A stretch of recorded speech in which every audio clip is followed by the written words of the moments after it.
Dumating si Pangulong Marcos sa Valenzuela Gateway Complex Terminal sakay ng Love Bus. Kasama niya si First Lady Liza Araneta Marcos at kanilang mga anak.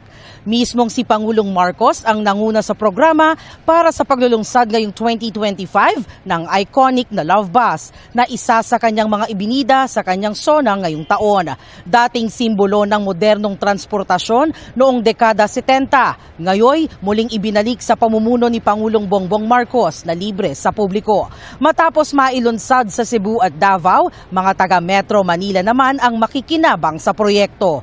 Target ng pamahalaan na palawakin ito sa iba't ibang panig ng bansa.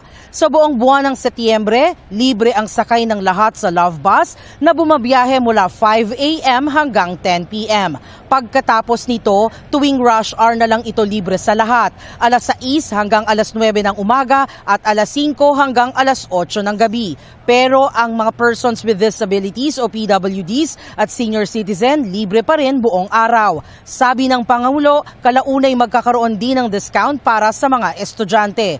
Maaring makita ang mga terminal at ruta ng bus sa Love Bus app. Katuwang ng pamahalaan sa programa ang DSWD at DOTR. Bawat bus may wheelchair ramps at iba pang accessibility features para sa mga mobility issues.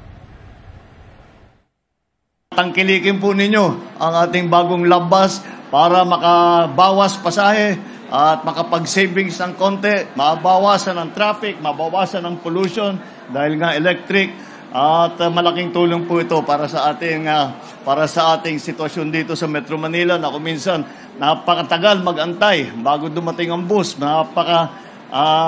napakabigat ng traffic.